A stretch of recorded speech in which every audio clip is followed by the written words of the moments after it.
You ever have a night where you wake up and instantly know your life's about to flip upside down? Yeah, that was me. At exactly 4:32 a.m., when the screech of metal breaking cut through the darkness right outside my bedroom window. Funny how a meaningless number on a clock can become your alibi and your warning shot all in one. I rolled out of bed, heart pounding, and in the faint, misty glow outside, I saw three figures just standing there, not saying a word, faces half shadowed. But their silence alone told me I was in trouble. One of them flung a stack of papers at my feet, looked me dead in the eye with that cocky "I own you" stare. And even though I had no idea what was happening, I just knew right then if I blinked or backed down, something precious was about to be stolen from me. Not just my sleep, my life, my peace, the home I'd promised my grandmother I'd always protect. That's the house I live in. You know, my grandma's old place in Oakwood Heights, this sleepy little neighborhood where most folks don't say much more than a wave from the mailbox. To everybody else, I'm just David Mitchell, 32, the quiet guy with a law degree who takes care of his roses and keeps his head down. Except lately it seems just keeping your head down is enough to make you a target. Especially when Margaret Thornewall, our HOA president for 3 years, is involved always showing up in pastel suits with that platinum blonde helmet of hair, barking orders that somehow sound polite coming from her real estate background, and a lifetime of getting people to do what she wants. The funny thing is, we never had any problems before. Not until I said no to her little community improvement project last month.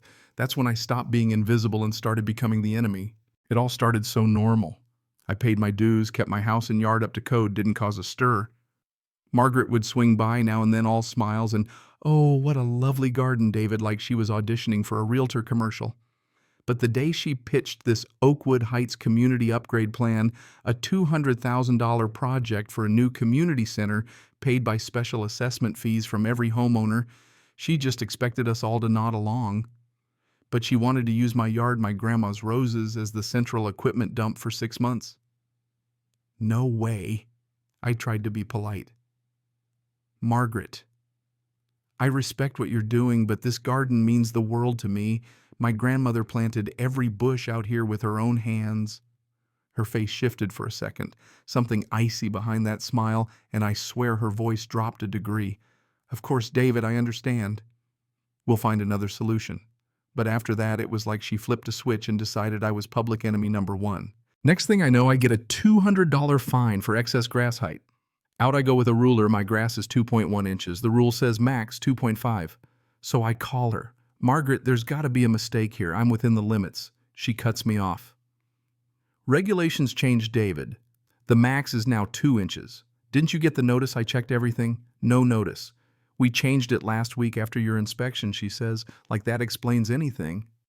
So there I am, sweating in the sun, mowing my lawn down to 1.8 inches until it looks like a mini golf course. Maybe now she'll leave me alone, I thought. But nope, 2 days later I get another fine. This time for grass cut too short, damaging neighborhood aesthetics. $150, just like that. You know what I mean? That's when I started digging. I requested all the regulation changes from the last year.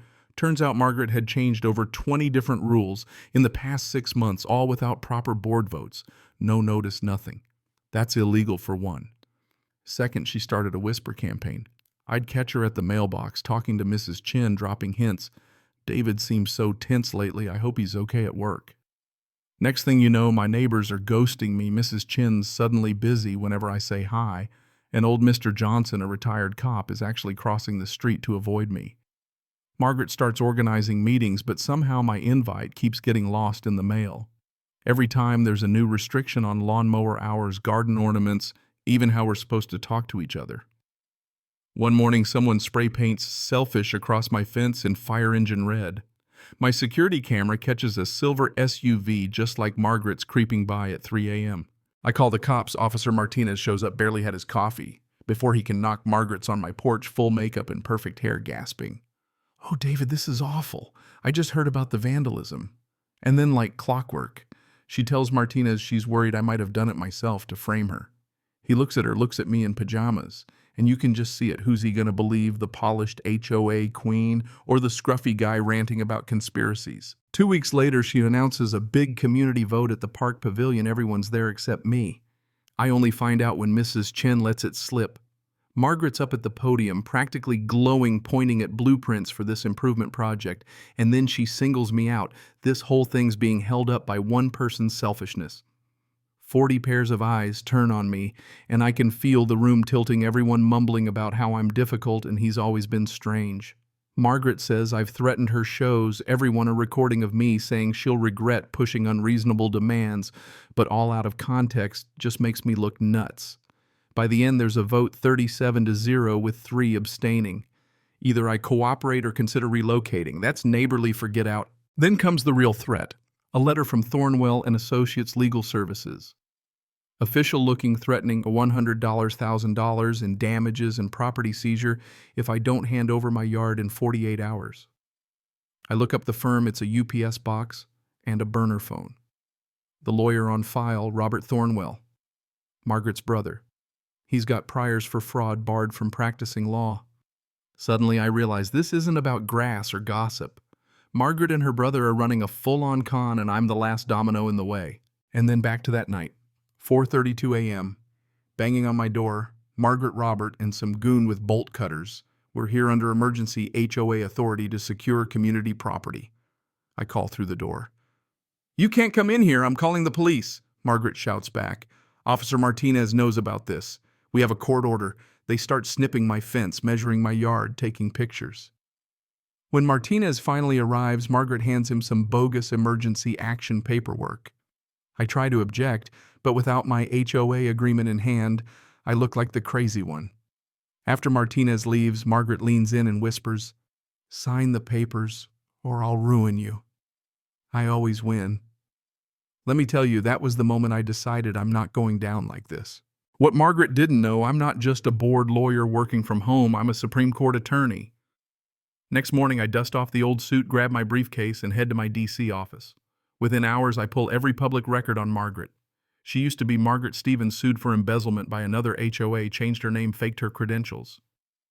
The $200,000 $1,000 project. The contractor is a shell company, no real employees, all the cash funneling back to her and Robert. But I'm not alone. That night, Mrs. Chen shows up at my door, cookies in hand, shaking. She confesses she's been quietly gathering evidence too. "Margaret's been stealing for years, David. I have everything on this drive, bank statements, emails. She's scared because Margaret threatened to ruin her if she talked, but after seeing what they did to me, she can't stay silent." I bring the evidence to Mr. Johnson, figuring a retired cop will know what to do. He listens, takes notes, and promises to contact his fraud unit buddies. Finally, some hope. But just as I start to feel momentum, Margaret calls, chillingly, calm, mocking me. "Johnson told me everything, David. You really thought he'd side with you." And then she hints Mrs. Chen is taken care of. The USB drive is wiped, and I've got 48 hours to surrender. I sit there feeling gutted. She's isolated me, erased my allies, destroyed the evidence, or so she thinks. But late that night, there's another knock. A woman in a business suit introduces herself as Janet Morrison, SEC investigator. She lays it all out. "We've been tracking Margaret for 18 months. She's laundering money for organized crime through these fake HOA projects. You were targeted because of your Supreme Court case next month. They wanted to ruin you before you could prosecute. Turns out Johnson is undercover. Mrs. Chen's evidence is safe, and now the feds need my help to catch Margaret red-handed." The plan's beautiful in its simplicity. We stage a public surrender at a neighborhood meeting. Margaret gets cocky, and everything she says gets recorded by FBI techs hidden as caterers. I walk in looking defeated, apologize for being difficult, and agree to hand over my yard, then start asking questions about where the $200,000 $1,000 is going.